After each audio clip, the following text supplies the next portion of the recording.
Let's go for the actual score.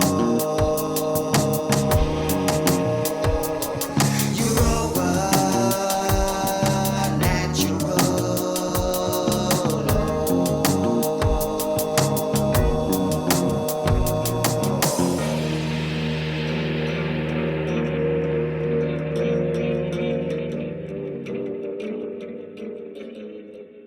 Greetings, humanity, and welcome to Europa Natural Law, a roundtable transmission dedicated to healing the madness, badness, and sadness plaguing our beautiful, bountiful world. Through regaining our sanity, reclaiming our inborn sovereignty, and honoring our inherent responsibility, we can improve reality. I'm Nemo Jones, reporting for Beauty from Devonshire, Albion, where I write, speak, and sing for freedom, reason, and beauty. You can find all my links on the World Wide Web at nemojones.com. And joining me this evening, we have, and I just need to fiddle around here. Oh, well, before I do that, I just need to say right at the beginning, we're using a different platform. Everything's been a bit sketchy. Hopefully you've been able to join us from the other original stream, and technical issues might be a bit of an, I'm having to press the buttons this week. So bear with me, but hopefully we'll be fine. There they are. Okay, so joining me this week, we have Jared. Would you like to just introduce yourself? Yeah, thanks for having me, Neems. Here from Phoenix, Arizona. My conscience brings me here once again. Fabulous.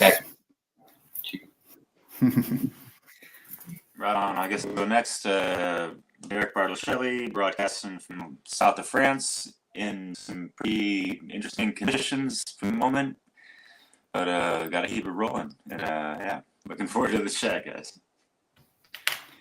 Getting a bit of glitch on your mic that we weren't getting in pre-show, Derek. I don't know if anything's changed, but it was a little bit sketchy. You didn't check it out, all right? Okay, and moving on, we have a new guest, Drea. Would you like to introduce yourself? Hi, Derek. Hi, Jared. Hi, everyone that might be listening. I'm Drea, and I'm in Dartmouth by the seaside in Devon also.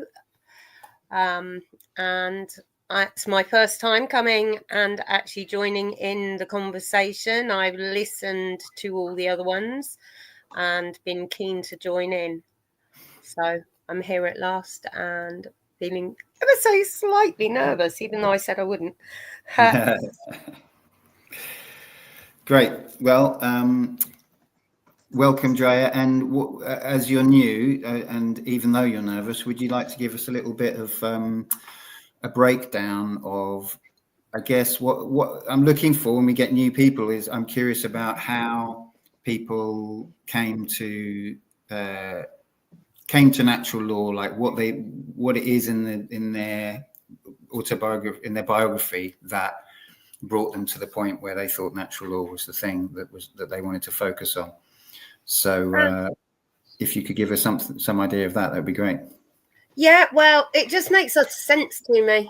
It makes complete and utter sense to me. The clue's in the name, natural.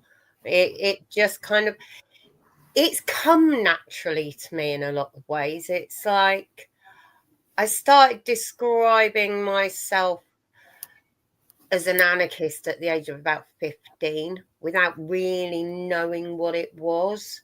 And at the tender age I am, I would say I'm even more of one. Now I know what it actually means, no rulers, no bosses. I'm like very much my own boss, and I think everyone should have the freedom to choose to live to the highest purposes of their existence, unhindered by other people's rules and regulations. As long as no one's upsetting anybody, disturbing anybody, just get on, mind your own business, and follow your heart's path and be led by your inspiration. And so natural law just resonates with me at every level. I guess that's it. Fabulous. Okay, so the topic today is an absolutely huge one. Again, I seem to be saying that every week, and that's great. I wouldn't have it any other way. But every week it's the same. I always think this is the big one this week. And yes, it's statism, and this is a word that I hadn't heard of until really pretty recently in my life. I mean, certainly not 5 years ago. I don't think I'd ever heard the word or noticed hearing the word. So as we do each week, we've put some, we've asked a question on the Telegram group, what does this word actually mean? What's the meaning of it? And this was I'll give the answer that I gave on the group. Statism is a codified, well, actually, I'll give a very simple definition of it first. It's the belief in the state. It's the belief in the legitimacy of the state. So it's a very widely shared belief, but it's kind of shared without people really realizing that they share it. It's what can be called a hidden religion, because it's a belief in something that doesn't exactly exist or has no real validity, but it is shared unthinkingly. So I'll just read what I wrote. Statism is a codified and systematized extension of the false and indefensible denial of the inherent and immutable sovereignty of the individual. A little bit wordy there.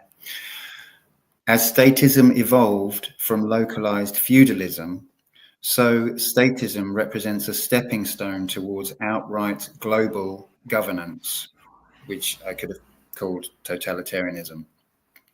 So that's really the step that I think it works towards, and that's what we see in these kind of mega conglomerations of states, you know, these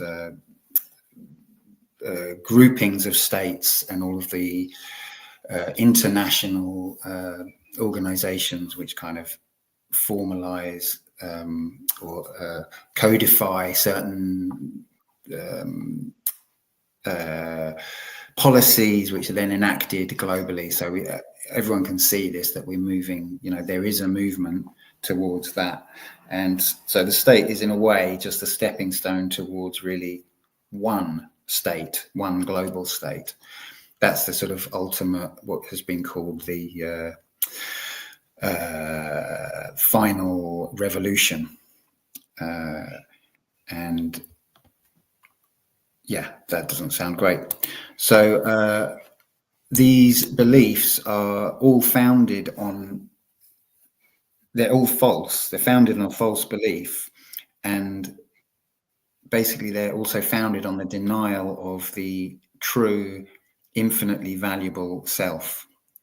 So the denial of sovereignty. And yeah, sorry, I'm rambling a little bit.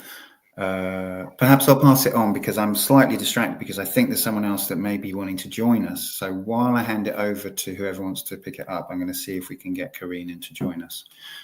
So whoever would like to pick up from there. Okay. Dre, you want to go? Go for it. Yeah, why not? Well, Right. we're born into it, aren't we? It's just like we're born and everything around us, you know, we grow up in the state. Our parents believe in it. Our grandparents believe in it. The people before them believe in it. We're supposed to feel patriotic. You know, I grew up with grandfathers who'd both been in the war, you know, so I grew up with, you know, this whole idea of there'd been this war that sounded atrocious, you know, growing up. And I hope we never have another one, I thought.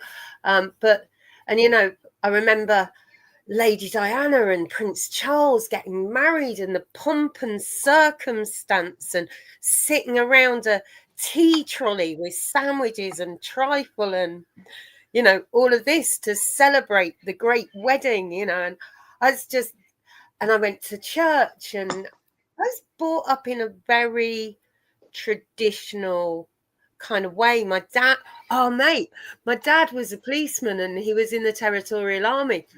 And I don't know about you guys, but in the UK, at the cinema in the 70s, they used to play the national anthem before a film came on. And my dad would make us stand up. We'd be the only people in the cinema standing up, you know, for the national anthem. And so for me, the you know, crown and country, statism. My stepdad was in the army, so the whole question of it was never a question that I would even consider that there might not be such a thing as a state, you know. And as I grew older and developed myself, I sort of learned about some of the things that the history of England, and I guess the thing that really impacted on me was sort of the conquering of other lands and slave trade and the carving up of other people's countries to create the great empire of Britain. You know, I was kind of a bit like, oh, I'm not so sure about this patriotic being English, and, you know, seeing the St. George's Cross flag being used as a symbol of sort of like football violence and things that were just kind of a bit embarrassing, you know. And I was a bit like, oh, I'm not kind of sure I like this English thing. But then I started to learn more about. I was also very fortunate that my dad was a Morris dancer. Some people might not say that's fortunate. I say it was. And it meant, and he was also into folk music, and we had country dancing at our school. So I also had a sort of a little bit of indigenous folk, and in this context, folk being people, culture that I grew up with. So, and I started to be a bit interested in magic and paganism and earth rites, and I have a real love of the English land. I have a real love of my land, the land mass I was born to, and interestingly, a desire to be here, even though so many of my friends, particularly after the poll tax riots and things like that, buggered off to different countries. And we're like, come, I've got a community of friends who live in Spain. I've got a community of friends in Portugal, you know, and they're like, why don't you come? And I'm like, because if everyone leaves England, who's going to hold the energy of this land? Which might be a funny thing to say, but that's how I feel. I feel very much part of my land, or the land I was born into. And so for me, this idea of state, it is so, you know, it comes with governance. And as Pierre-Jean, what's his surname? I can't remember. French anarchist said, you know, he who lays his hand on me to govern me is a usurper, a tyrant, and therefore my enemy, is very much how I feel. And yeah, in an ideal world, we would have. Could you repeat that? Sorry, could you repeat that one, Jo? He who lays his hand on me to govern me is a usurper, a tyrant, and therefore my enemy, was Pierre Joseph Proudhon. He was French, Proudhon. And Yeah, the Levelers made some stickers with that on years and years ago, which was where I first came across it as a statement. Yeah, so that's my little bit of an introduction on how I feel about statism. I'm like, you know, I think we need sort of infrastructure, you know, is a great thing. What have the Romans ever done for us? Well, roads for a start. You know, infrastructure needs to be maintained and things like that. So there is a need, I think, for decentralized yet localized organization of our communities, but it does not need to be an overseeing, overlording state. I think that's probably what I've got to say in this moment, which Great. kind of surprises me. I had that much. Well, actually, I'm not that surprised I had that much to say. I'll give someone else a go. Thanks.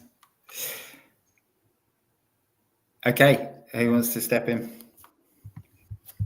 Yeah.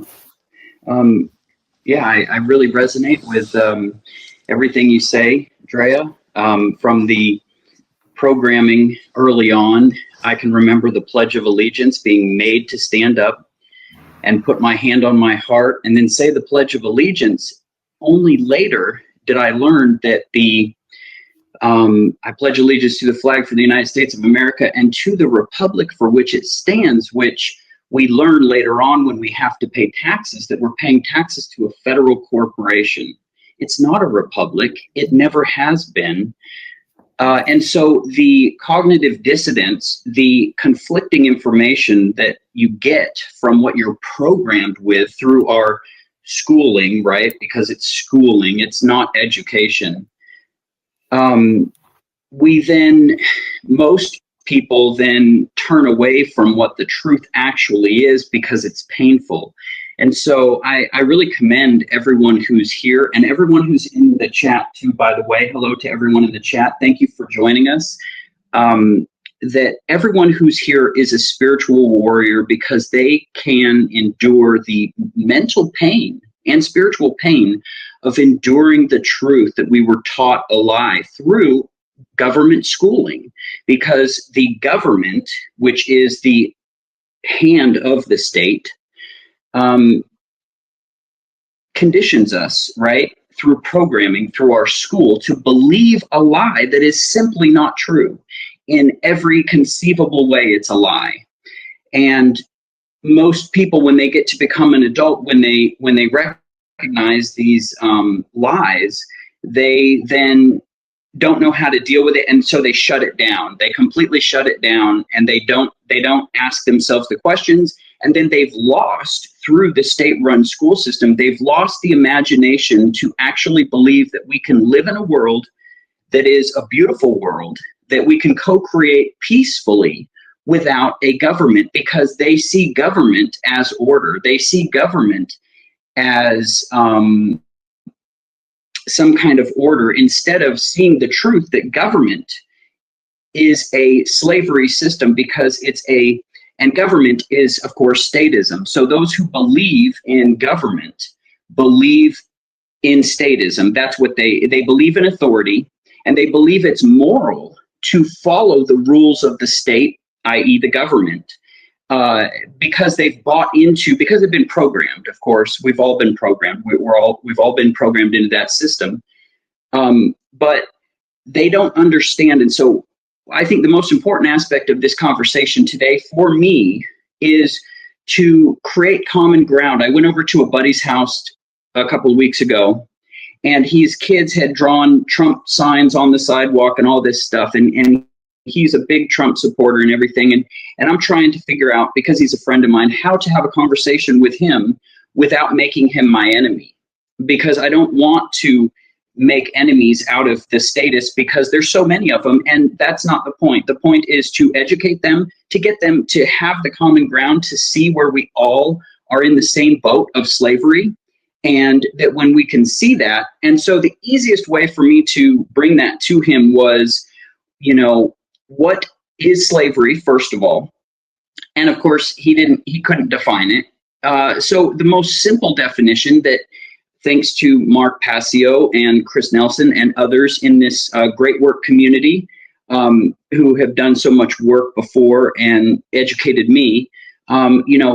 Slavery is, simply put, it's an unrightful property claim over another, whether that's your right, your actions, or anything in connection to you, an unrightful or false claim of ownership over you. So the government, we all know, has an unrightful or false property claim over our income, and then they further that with not allowing us to travel freely. So our ability to freely move around. I'm not hurting anybody by going to another country. I'm no threat.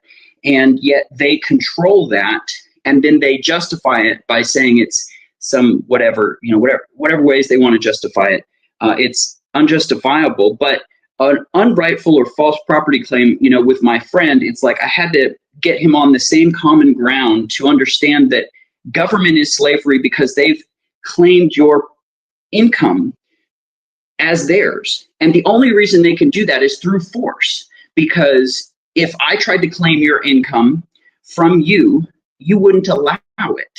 And so the only reason why it's allowed is because it's forceful. It's through coercion and duress. And so we have to understand that they have stolen our free will. They've stolen our right to our own property.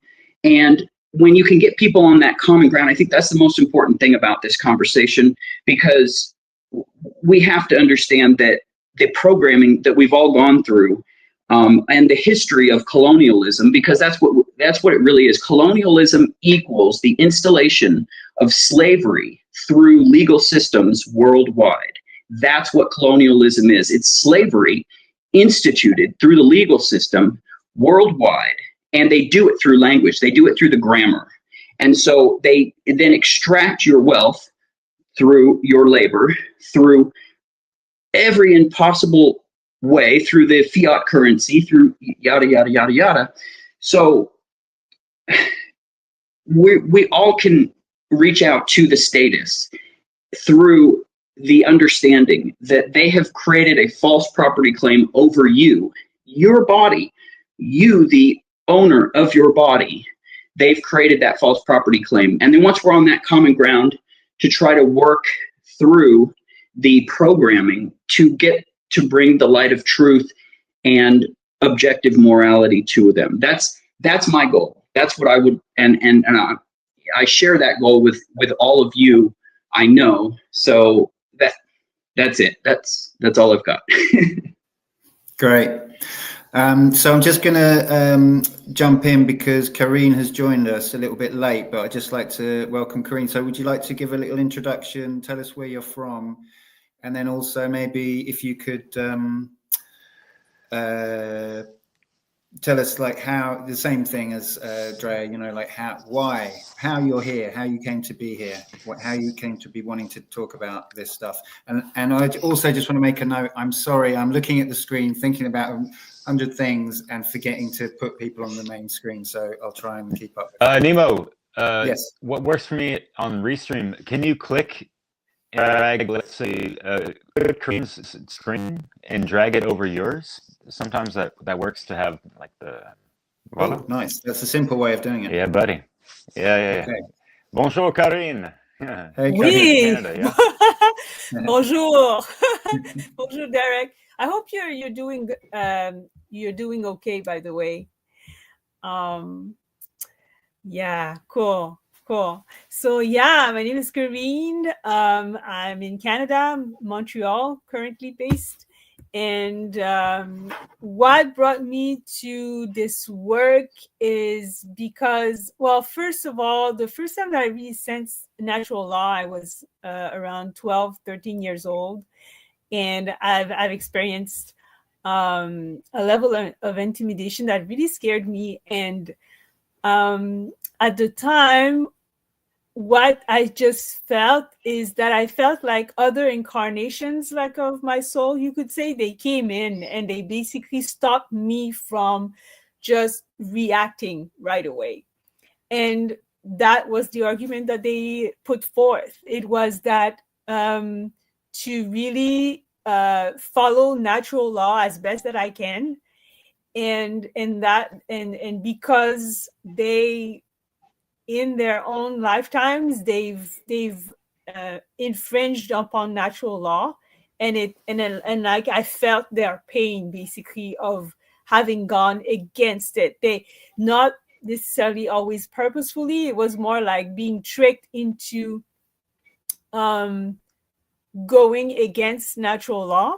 Like say you are being told that someone did something to you, and somehow it was a lie, and then you acted upon that information, but it turns out that it's not quite that exactly. If people know about this, there's how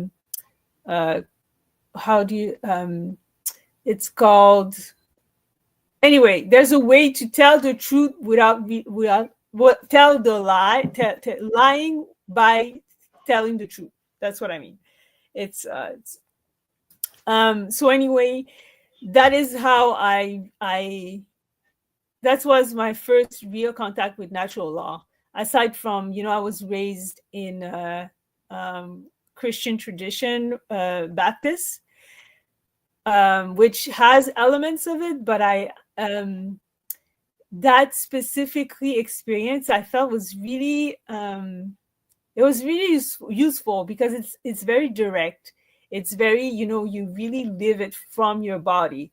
It's not just something that is written on a piece of paper in a book. I really appreciated that, and it has helped me. It has saved my life. It has helped me a lot throughout my life, honestly.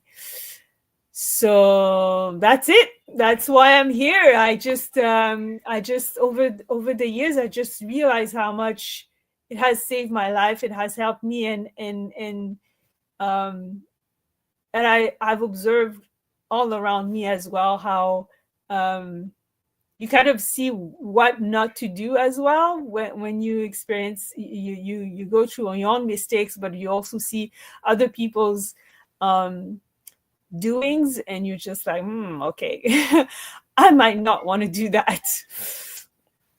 And that's why I'm here. Cool. Would you like to carry on and talk about the subject, statism, or I can if you want to have a pause, I can go to Derek perhaps. Yeah, I'll have a pause for now. Okay, Derek, you want to step in? Yeah, sure. Can you hear me better now? Yeah, it's glitching. There's a little bit of glitch and delay, but we'll see how it goes. Shit. All right, I'll switch my shit afterwards. But so I hear what you guys are saying. I appreciate everyone joining the chat. But do you guys know what rhymes with statism? Great schism. But not in the sense like it's a positive thing. Like it's, like it's good for their, nefarious purposes. This whole idea of, having all these subjects be ensconced in the belief of this, external false figures of authority, right? Before it was, we had the monarchies and the kingdom and queendom and whatever the fuck, and now it's, progressed into progressivism, and now we're in the modernity of things, right? Yeah, it's so fucking woke and broken, shit like that. What a joke. Anyways, what was that? But yeah, statism seems to be, I don't know if it's like the center of this unholy trinity, next to, the false belief of, this financial monetary system, and then, the religare, all this bullshit religion stuff, like the hijacking of spiritual beliefs side of religion. Like we can see the belief in money as a religion. We can see the belief in, the state as a religion as well. Like, people praying to their fucking kings and all this stuff. Like it's weird, right? So we have to kind of dig down deep into the history of things, of like, how did people get so conditioned to accept these, you know, leaders as like our masters, and pay out of the ass and through the nose, you know, through taxation and all this stuff. And now today we have like a dozen different. Someone needs to mute their mic. I think that's what's up. But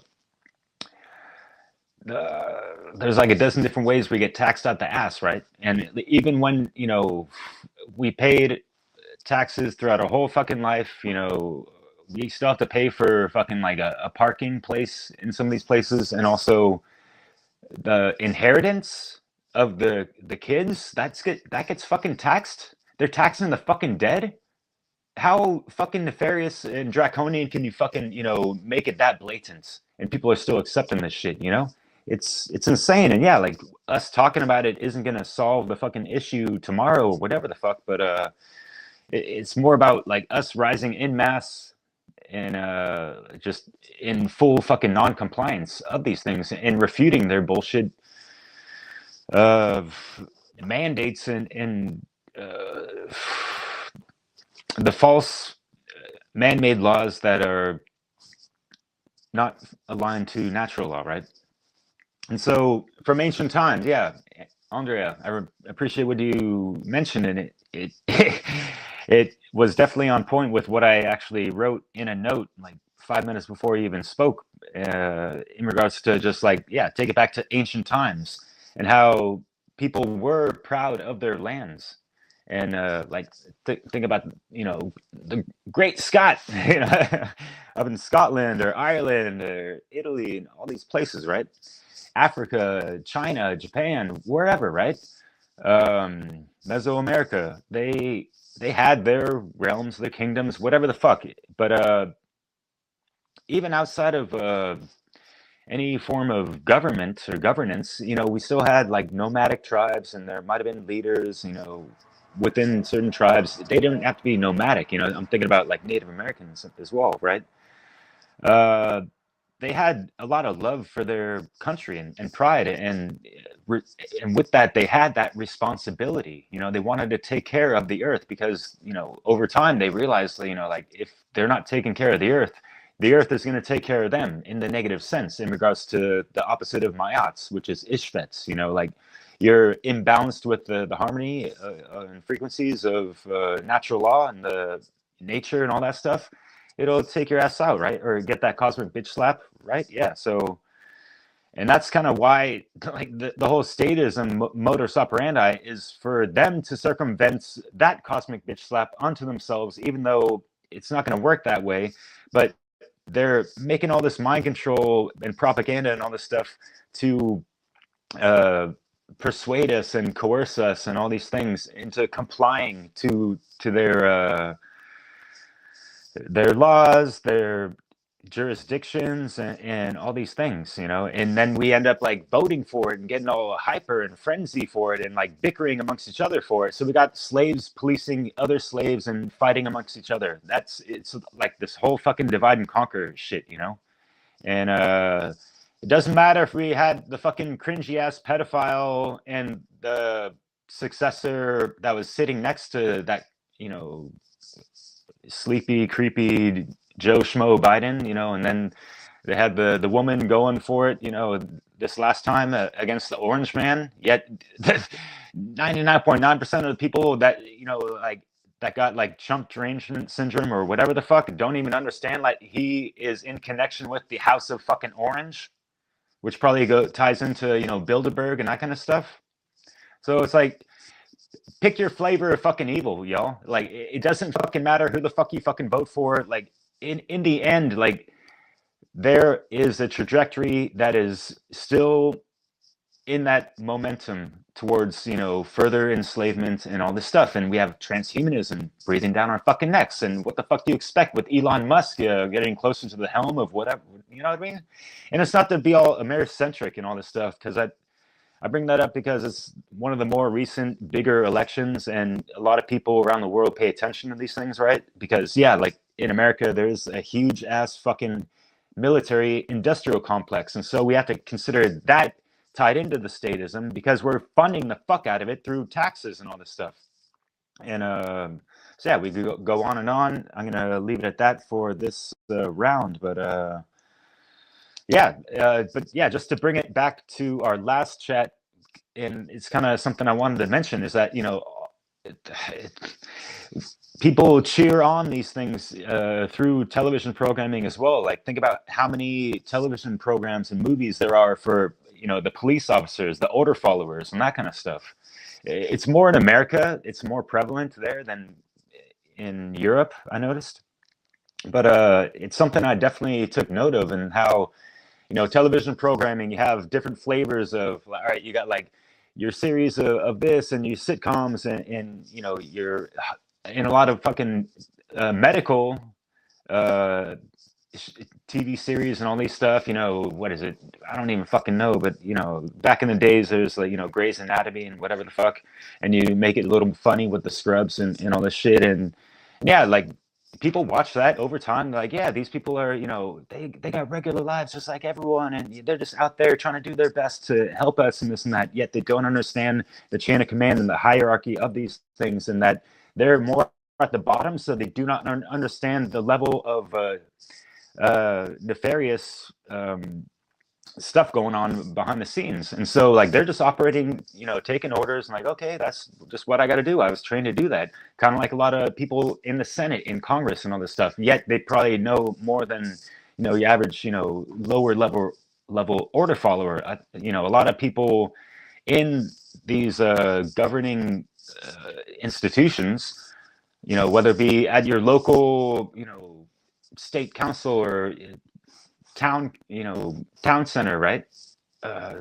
They probably know a lot less than the folks higher up. So there's still this chain of command that goes in, and there is still like TV programming. Think about things like The West Wing and stuff. And what's funny is that they bring up all types of conspiratorial stuff, yet like they look at us and like, oh, like in real life we're looking out for y'all, not like Big Motherfucking Brother and all that shit. And we're still, again, we're fucking financing all this shit through fucking taxation, right? So we should need to, starve the beast in many ways. And that's where I'm going to leave it. So, yeah.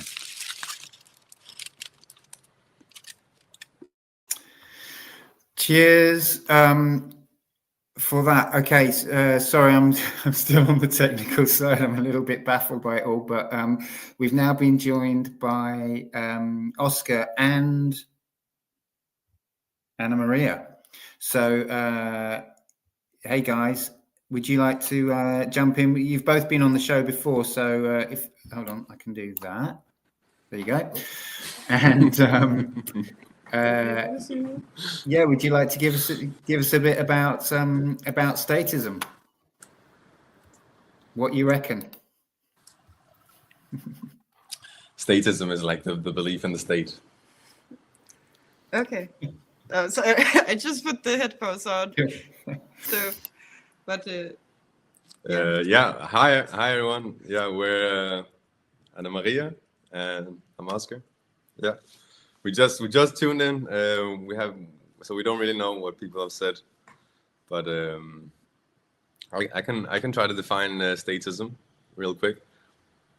Statism is the belief in the legitimacy of government being a group of people who get to dictate the lives of the rest of society through jurisdiction, through man-made laws. So it's basically the belief in that one group of people is qualified to make decisions on behalf of everyone else, and the kind of justification for this in the part of the world where we're at here is that we vote for these people. So because there's like they're the popular ones, and they get to decide what we're allowed and what we're not allowed to do, and it's for the best of us, of course. I don't know, maybe that was a weird definition, but that was my attempt at it. But we've been speaking a bit about the state on the way. We just came home on the way over here. we're talking a little bit about it, but I don't know. I haven't, I guess, defined statism as I believe you might have defined it in natural law, if that makes sense. I just think I always had like some thoughts about some things doesn't make sense here. Why do we need to do things like this? Who is dictating that? And the only way I can change something is if I vote. This doesn't make sense.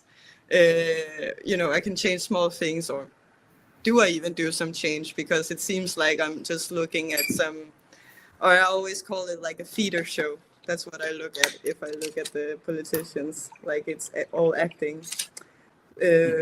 But I don't have like, a defined thing on the statism. I think Oscar has more defined it. Yo, I mean, well, it is a difficult thing to define because we're like the fish swimming in the sea, right? Like the state is basically all around us. Like how do you differentiate something from another thing? How do you define it? Like how do you say this is what the state is when it's so like it's basically everywhere you look in every nation there is this dynamic between people in the way of organizing people. There's a centralized decision making where it is literally just people like you and me. They don't really have any magical attributes except they dress maybe a bit differently or something, but it's still people, and they're good with their rhetoric, and it's not like they're stupid, even though that we usually bash politicians. We're like, oh, why they're so fucking dumb, and like why you gotta get their shit together. But hey, like they are people, and maybe that's maybe that's showing a bit about humanity. Like that's what that's our leaders, kind of shows where things are at. But what have you been speaking about? All about statism. But I was going to ask Karine, would you like to come in and talk a bit more about the topic, because you've only just introduced yourself, really. Yeah, well, Great. Okay, so what comes to mind is especially with what I've just heard from Anna Maria and Oscar, is that the movie The Matrix comes to mind quite a bit, because it's it really is a great metaphor to like perceive that everything is like that the state is everywhere, basically governing everything, and we've been accustomed to it too as well, so much. And the other part of it too is how, like, because I've seen this in real life as well, is whenever the authority of the state is questioned, all of a sudden you will see people change like right away. It's really, sometimes it can get it's just, it doesn't matter who it is, if it's your family, your friend, longtime friend, whatever. It's so ingrained in our psyche, has been so ingrained and entrained in us, and we've been really so conditioned to really function with the state so much that it's almost like our imagination has been shaped with that in mind, and we might have a trouble just getting outside of that, like, well, how would it look and all that. And a lot of our notion of good and evil as well is based on that, like what's right to do, what's wrong to do, and so yeah, I think statism is really, it's a lot in our programming, and something that we'll have to really unlearn and deprogram from. Sure. I think it's one of the sort of like primary well, like I said, it's one of the hidden religions, and I think for me, well, probably most people on the show have heard of Larkham Rose, I'm guessing, and I've yet to read his book. I've actually just downloaded it, but The Most Dangerous Superstition, but that's about government, and how. But I've seen him talk, or heard, and he's very good at being quite concise on this subject and pointed. And I think listening to some of his presentations, I think I might have said this on the show before, but it shifted something so dramatically for me, because I basically realized that this idea of the state it's not just false, but it's feeble. It's like, as an argument, it's pathetic. There's no good argument. I can out-argue anyone on this subject. It's very, very easy. It's this sort of hidden belief that everyone's walking around with. Oh, the state is somehow legitimate, and of course, so everything is framed within that context. And necessary as well. It's also the belief in its necessity. Yeah, and so. I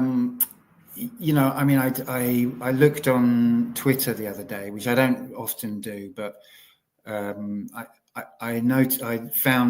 came across a post that was about, it was something like, these politicians, they never do what they say. Why do we even bother? It was that sort of thing. And I looked through the replies, and every reply, well, no, you got the occasional one that actually pointed out the insanity of the whole kind of scenario. But even those, it seemed like it was in a nihilistic kind of way. But the vast majority were completely within the framework of, but there's no other alternative. And it was all sort of things like, they should be forced to do what they say they're going to do.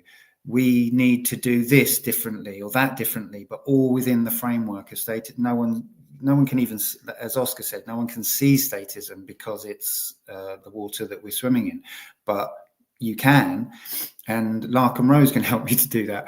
And because really Jared kind of alluded to it, I think, to this kind of perspective, but well, he put it in maybe a more intellectual sense, perhaps, but if you've never done this thought experiment of the island, what people call the island, then it's just so kind of beautifully simple that, if me and you, dear watcher, dear listener, are on an island, then it's very, very easy to define what right and wrong are. It's very, very simple. I can't steal from you rightfully, so. And I can't tax you rightfully. I can't, So I'm just going to keep it as simple as possible. So therefore, the state can't do the same thing rightfully, right? And that's the basis of the state, is taxation, and the monopoly on violence in a given area. And I can't say I hold the monopoly on violence on this island. So everything that is given to the state, all the powers that are supposedly given to the state, are not anyone's to give. It's all illegitimate. All the power that the state holds that is completely false, completely fake, and without any moral ground whatsoever.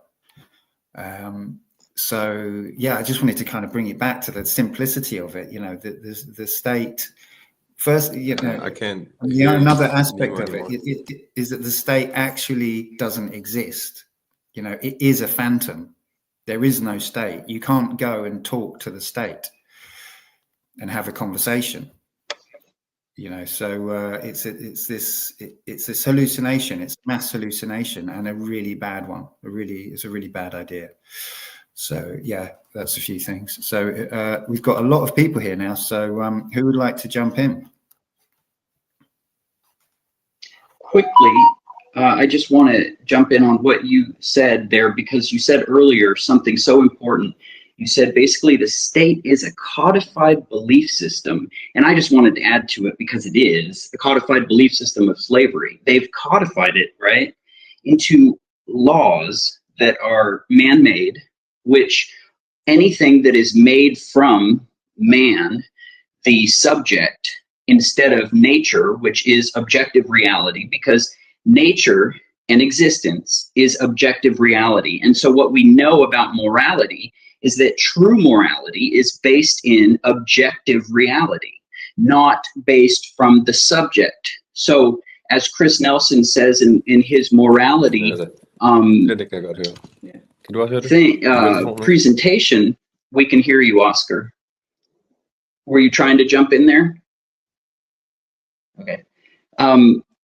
What Chris Nelson says about morality, and what you just said, is that, Neems, you just said that the state has no objective truth or morality in what it creates through its codified belief system of legal framework, right? So and how do we make that really clear to people, is that true morality is based in the objective world, nature, existence, and it is not based on what I think is right or wrong because what I think. It's what I know because what I have experienced and because of what is already in existence. And so what we need to understand about the state and statism and its codified belief system is that it is entirely based on subjective morality. In other words, moral relativism. It is completely and entirely based on a made-up, based on whatever that is. That could be from a lobbyist position that, has a special interest, and so they lobby the state, and then they get whatever legal rules make good sense for them to, steal from us and to take our whatever, our resources or our rights. So it's a false moral system that is completely man-made by a codified laws, basically. So I just wanted to jump in with that. Thanks. Drea, did you want to step in? Yeah. I really liked your statement, the monopoly on violence. As like, yeah, they're the only ones who are legally allowed. And also the idea that, was it Oscar said, it's the state is the water we're swimming in. It's so programmed within us. It's like, I was chatting with Nemo in the car the other day, and said something, if only those in charge knew. And I just was like, it just came out of my mouth so naturally. This sort of, even with the work that I do on myself and my beliefs and my learning, that still just comes out of my mouth, just because it's the water we're swimming in. But I think what I wanted to come in with at this point was really just, while we have the state and while we vote for politicians, because whoever you vote for, the politicians always get in, and that's something worth noting. We're absolving our personal responsibility.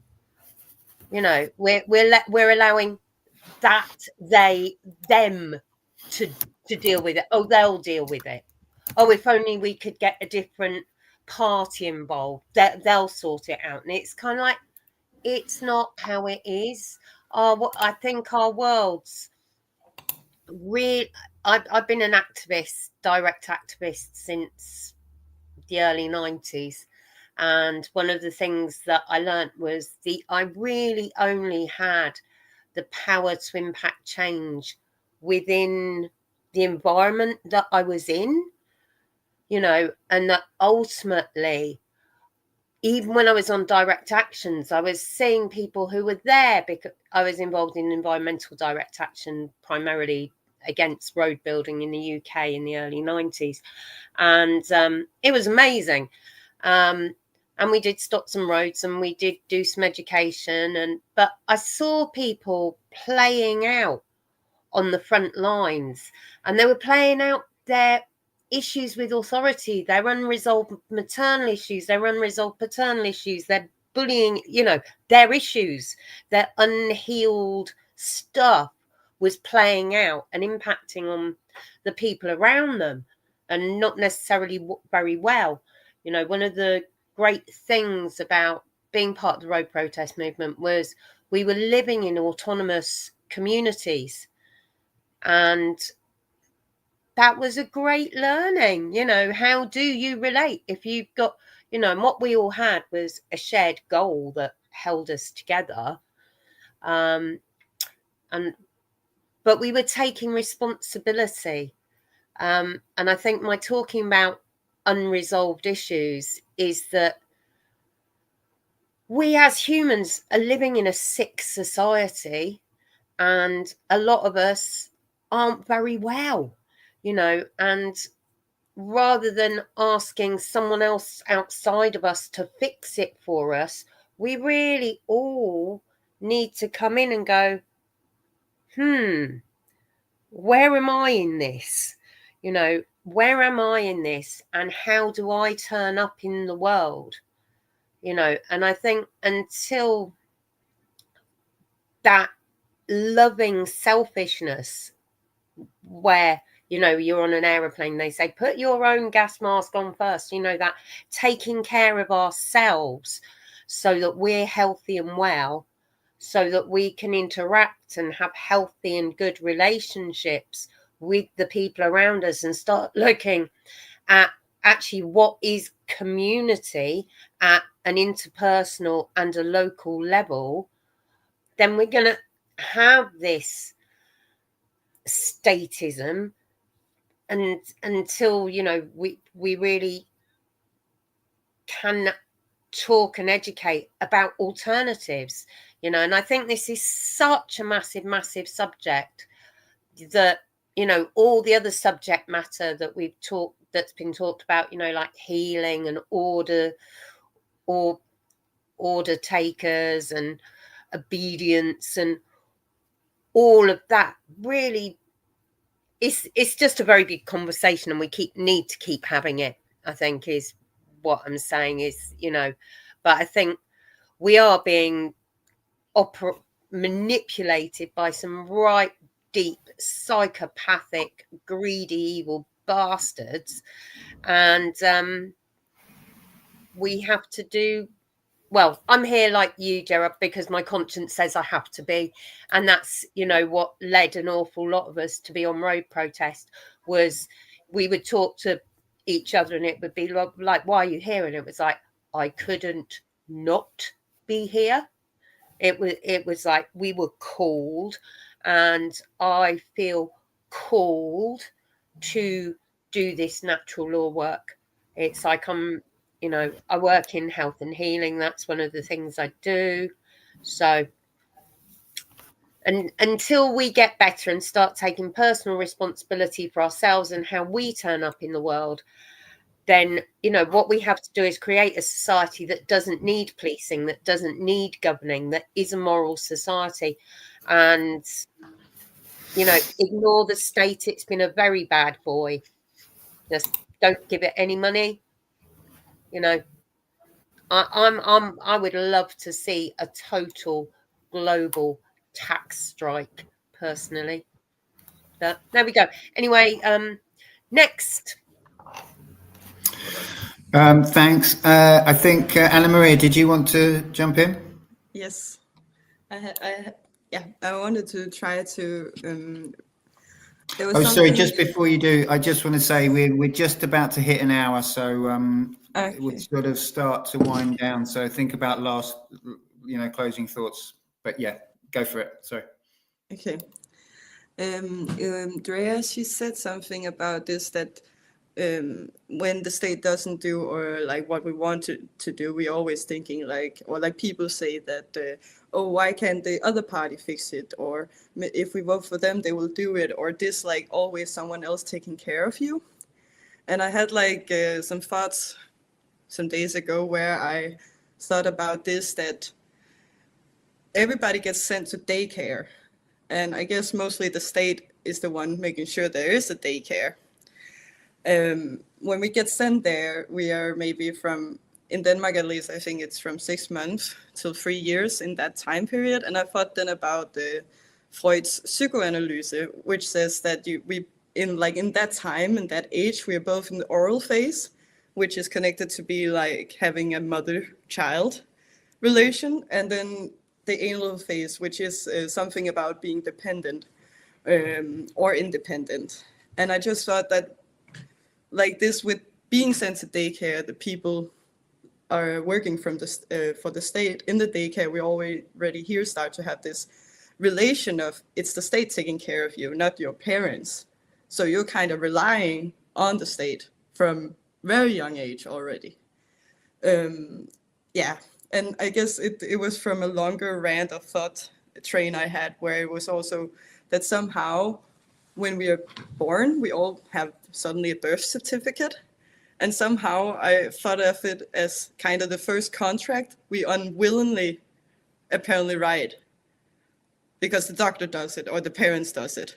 And from there on, we are already having this weird contract to the country we're born in. Like we can be sent to war, we can be sent to different things, we can be sent to jail if we, I don't know, overgrænser. The law.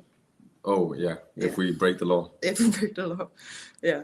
The man-made law. The man-made law. So what about that? Yeah, but the thing was just that we live in it and we are the fish in the sea. It's so hard to see because it's been with us all the time. It's a part of our world. It's what is supposedly protecting us, taking care of us. And we're at the same time very independent on. So to look from out of this, it's like your family in a weird way, like your parents, you know, and that could be sort of its own bubble, but we kind of have this relationship somehow with the state. And then of course, when you question it, it's like, are you questioning my parents? This that has always been there for What did me. you say about my mom? No, but it's just to make it very like weird in a way, but kind of to explain it or like how I see it myself. So it of course it's weird to question this or to understand it and to be able to even step outside of it and even look at it like, this is what I'm in. How? What can I do? It's a very like abstract. But it is our own belief systems. Like in reality, in nature, it is people. It's nothing more than people and buildings and things written on paper, right? And it's our belief systems that make it real, if you will, which is also alluded to in the Matrix, the movie that Karine mentioned earlier.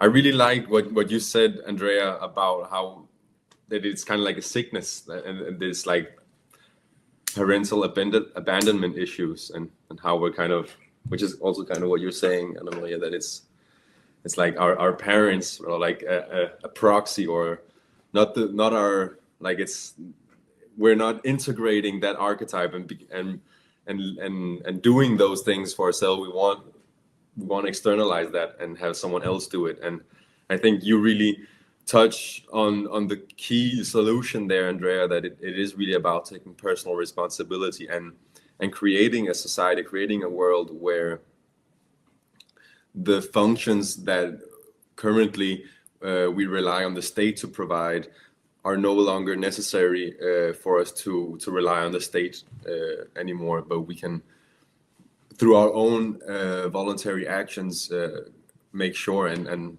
that's where it really gets, it gets personal. That's where it gets uncomfortable, because we got every individual has to figure out what can I contribute with, what what is my way of supporting other people, or like, you know, mutual aid, and what is how can I contribute to a world where we rely on voluntary action, where we don't have to force each other to help each other, which is, when you think about it, completely insane. And I also really like what you said, Nemo, about how, like, the arguments to try to justify or try to argue for the existence of what the necessity of government are so bad. Like, they're really, really bad. And like the most hilarious one is the one that goes a bit like, it's like a circular argument where we say we need government because people are bad. So we need government which is made out of people who are bad. Therefore, we need government. And then it goes on, you know, like there's no, you know, people don't, I don't know if I kind of made it clear, but I think you're right that there's a lot of really silly arguments, and when you look at it from a logical point of view, you can say, wait, there is actually a more holistic way, there's a better way at approaching how we should organize, how we should solve the problems. It's not, oh, I found a problem in society, let's have more control. It's not through control that we solve the problems. Yeah, thanks. I have just going to chip in. I have a song that I'm going to be releasing soon, and you just reminded me of one of the lines, which is, "We don't need bullies to keep us safe from harm." And another thing, just to touch on what Anna Maria said, and it's so worth mentioning this. This is a great sort of observation. Again, it's a Mark Passio observation, which I can't believe when he said it. I was like, duh, like how did I never think of this? Is that, you know, there's always two parties, you know, and the left-leaning party represents the feminine, represents your mum, and the right-sided party represents your dad, you know, and it's just that simple, you know, and it's that dysfunctional, you know. It represents a dysfunctional family that you almost certainly had, unless you're a very rare individual and lucky individual. Okay, so yeah, who would like to jump in? I just want to jump. Yeah, I just want to jump in because so much came in when Oscar was talking, and also Nemo, what you just said, and Drea. It seems to get down to believing in ourselves. I really love the book, The End of All Evil. And one of my favorite thing about it is it says the human, we have infinite potential, basically. And like the fundamental crime is actually to deny that truth. And so, you know, in a society where you don't have to rely on statism, thank you, Anna Maria. Yeah, it's in a society where you don't have to rely on statism, on bullies to police, you know, other bullies and all that, and basically be the bigger bully to police and keep in line the lesser bullies, lesser in quotes. Then you just, it's down to each of us basically to really find within our, and like Adria says, to really find within our source of energy, of goodness, of, you know, all that to it's a huge work, because you all of a sudden you don't have, you can't rely on the external circumstances to come and save you. You have to like get out of the savior program and say, okay, it's up to me. And you have to trust life to catch you whenever you feel that you don't quite make it. So it's a shift in perspective. It's a shift in worldview. So that's what I wanted to add to this. Thank you. So any closing comments from people who'd like to? I'd just like to say, following on from what Karine said, I just felt really inspired to just say, and to take care of what's ours, to know what is ours and to take care of that, which is initially ourselves, then our children, then our families, and to just follow our inspiration. And yeah, I just felt like I really wanted to add that to what Karine was saying. Yeah. Great. Oh yeah, no, I am still here. Okay. Any last thoughts from anyone? Yeah, I would like to just jump in there with, I love, Andrea, how you always bring it back. It's so homey feeling. If that's, the way that you bring things back to who we are as people, and then connect with people on a people-to-people basis instead of like an intellectual or a philosophical.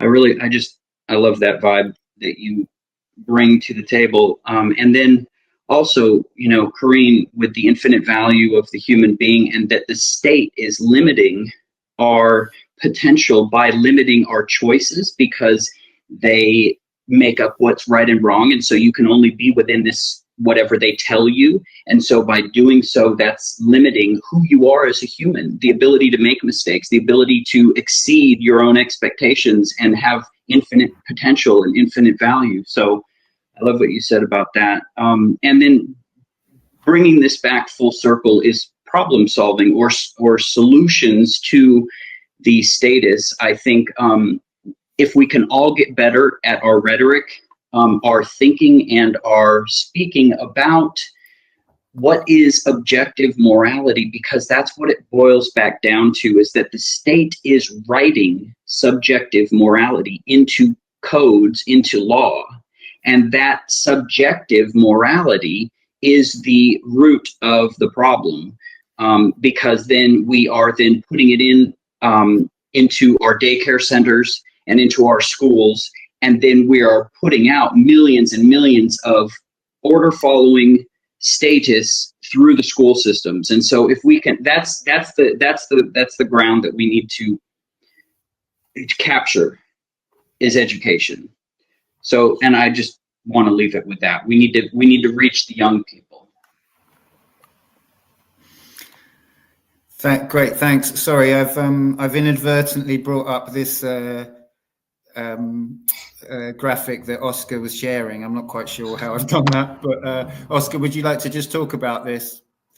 Yeah, it was just to say that. Sorry to cut you off, Jared, like that, but yeah, it's this Thursday.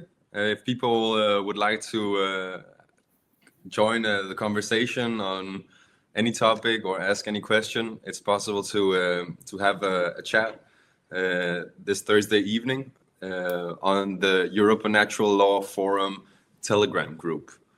And people can find that in the link below here. And yeah, that was just that. How would people join that, Oscar? Would that be join the video, that like the little button that says join when it says video call? Yeah, exactly. On the top of the screen, you'll see some profile pictures, and on to the right it will say join. You can press join, and then it will go on from around 7 Central European time until 10, or 7:30 to 10:30.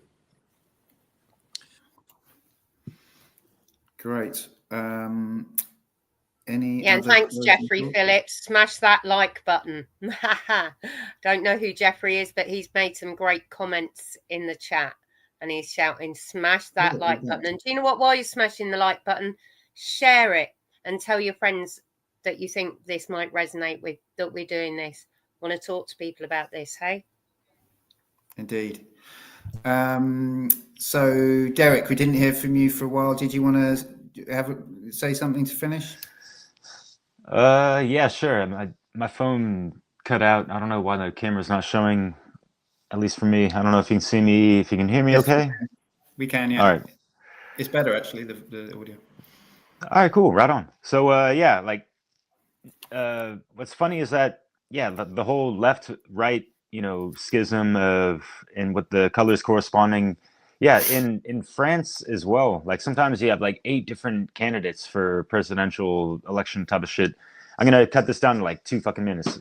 I'm just speeding through real quick, but Passio talks about like the more Americentric type of thing, like left is Democrat, and that is actually, never mind. Ah, man, I got caught up on something I wanted to say in regards to the French stuff, but yeah, gauche, droite, it's interesting, and how those things kind of just like had influence since Donald Trump and all this stuff, and like folks are like rallying, like, oh no, we can't let the les droites, get more power, and oh, they're racist and all this stuff, and so there's all these fucking labels and compartmentalizations. And like the back and forth stuff is just like ridiculous. And yeah, like I forget who said it, but yeah, it's kind of like a clown circus shit show going on. And I'm tired of these monkeys and seeing them on, yap on the television and all this stuff. Especially when we understand that there's hidden hands behind this, which people need to understand. Like beyond the statism, there's other things controlling those motherfuckers, and like it even goes beyond the corporatocracy and that kind of stuff. Talking more about like the occultocracy, and like people talk about the deep state, but fucking like the QAnon shit, like ain't all that cracking. Like straight up, like it seems like a program word, the deep state. Like the statism and how deep you want to go down that state, and understanding like there's more to it than that, and understanding the definition of anarchy, which is what someone should be leaning towards if they're not feeling the statism bullshit. Because archon is in the word anarchy, and an is without, right? So without archons, and take it to just, you can take this to the patriarchy, the matriarchy, monarchy, and all that shit, oligarchy, all these archies, a bunch of fucking, I'm not going to say malarkey, but it rhymes, right? But so even if we had a matriarchy, it's still, on that schism of the archonism type of shit, right? So like people can have as many fucking bumper stickers and whatever the fuck, and wave their flags as hard as the fuck they want to. Like nothing's really going to change as far as like people's freedoms. And this is the type of word salad that they shower over everyone all the time through television, media, propaganda, newspapers, and all that shit. And presidential candidates, they use the same language as we do, but in their statist context and frameworking, right? So it's a lot more refreshing to hear folks talking about, actual fucking freedom, without the states, like freedom under natural law type of shit. And I'll end it on that because there's a conference coming up, funnel, the acronym freedom under natural law. It's going to be the 4th one. It's going to be great. And it's inspiring true care to real action in the world. And along the lines of what Andrea was saying, like really, we got to do these grassroots type of community things. Like the most effective way we can be is that immediate ripple effect in our immediate environments, right? So bon courage out there, wherever you guys are at on the map. Thank you. And I think, I believe the links for the funnel conference are in the description. If they're not, I'm going to make a note to myself to put them in. And that's 2 full days, free conference. And just remind me of the dates again, Derek. It's the 22nd, is it, February? Yeah, 22nd, 23rd, and it's going to start around 9:30 in the morning, Pacific Standard Time. So that's about 8 hours behind UK time. Okay, cool. But so the link for that will be in the description. Okay, so I think I'm going to wrap it up unless anyone's got anything. Yes, there is. I just want to share the lyrics of a song somebody wrote not so long ago, and it's about England. And when the Normans invaded this green and pleasant land, they rounded up the peasants and they put them in towns. They said, now, when you work, you'll pay the man on the hill. And 1,000 years later, we're doing it still. And I really think we need to stop that and work the whole brainwashing idea of you've got to go to work, rather than actually you've got to grow food, look after your family, and take care of what is yours to take care of, is really a bit of a bloody blag. And it's as brainwashed, and the water that we're swimming in is statism. I felt the need to say that. Good That's all. stuff. Thank you. Yeah, for real, Bahil. Yeah, I wanted to just mention. It's funny. I only really just thought about it, but obviously, ism. You know, when you make something in ism, it's about kind of systematizing it and making it like the center of what you're doing. You know, the central idea. So it's quite interesting that the word state.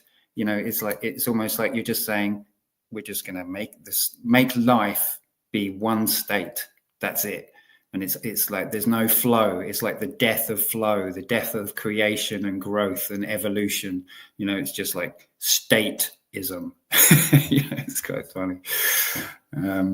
So that's that. I was going to quickly try. I don't know if I can do this, but okay, I won't. I was going to experiment with trying to share a couple of things, but it's late. It's late in the day, so I won't do that now. I had a couple of memes that I thought I could share, but Did someone say memes? I know. I thought you were going to bring some. I thought you were going to bring some, Oscar. Oh, I'm sparing you. I'm ready to. They're here, but no.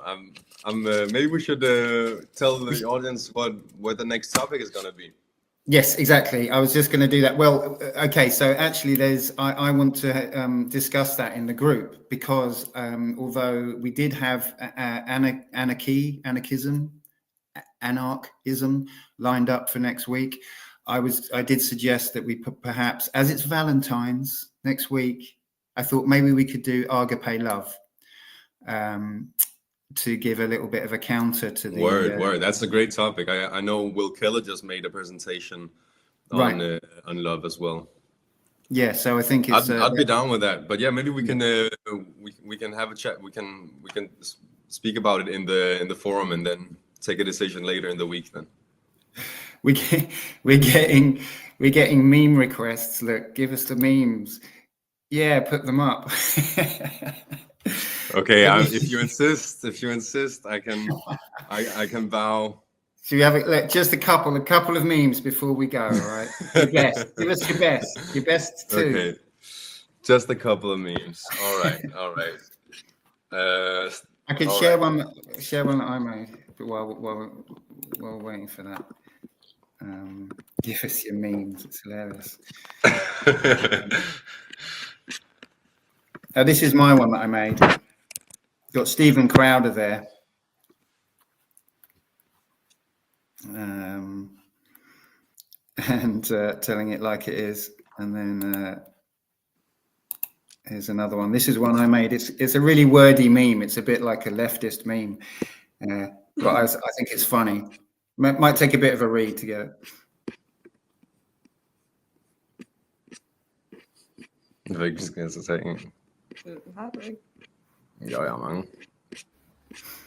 I do like the traumatized ego there. Oh, I was trying to make it bigger and I've made myself bigger instead. Anyway, sorry, I'm pressing too many buttons. I'm getting confused. I'm trying to host and tech today, so it's all a bit confusing. Right, have you lined something up? Oh, there you go, at the stage. Yeah, this one is your local politician. Sure. Then we got the polarity of either you're for liberty or you're for slavery. It's not really a meme, but I thought that's a good one. Like it's actually that simple. Yeah. And we have the Western youth romanticizing, making Ooh, painting socialism into like That's brilliant, Oscar. that's a Terrifying, shocker. but That's a brilliant. shocker, that one. That's brilliant. Then you have the people who don't pay taxes getting killed by the state, and then the state saying, hey, well, taxation is the price we pay to live in a civilized society. Nice. That was good too. So you're bin one that said I identify as a politician. In the neighbourhood round where me and Neems live, there's this cesspit emptying company, and on their tankers, I was like, I don't mind living around here when I first moved here, because I saw the cesspit, what it says on the side, and it is literally full of shit, full of political promises. Yeah. And I was like, genius. Yeah, and people believe these promises. So before you judge anybody who implicitly trusts the government, walk a mile in their shoes, right? Cool. All right, come on, one more. There's more. too many. There's too many. Okay, one last one. I don't know which one to pick. I thought this one was a good one, right? This one here. They definitely brainwashed you. They're both saying, oh yeah. it's not. It's the other side. Something's wrong with. Painful. Yeah. They hurt. I know. Some of them are funny, and some of them are just painful. But it was cool. We could join. I'm glad Anne-Marie also was up for it. Yes, cool. Yes, so thank you so much, everyone. Let me think if there's any other housekeeping stuff. Next week we'll probably go for Agape Love. Done that. Yeah, apologies for the issues this week. It was a kind of last minute dash to make the show happen by the seat of our pants, and we've done it. It's amazing. So that's good to know that we can find a way. Where there's a will, there's a way. Where there's a free will, there's a way. Where there's a me, there I am. Go on, Oscar. Keep working on them. Okay, and I believe, apart from me now trying to work out how to share the outro while I'm doing the outro thing, I'm going to say goodbye, everyone, and I look forward, and thank you so much, everyone, for sharing your time. And I'm almost there. Outro is there. Share. Oh boy, I can do it. You're a wizard. You're a wizard, right, guys. guys. So thank you, everyone, and we'll see you next week on Europa Natural Law.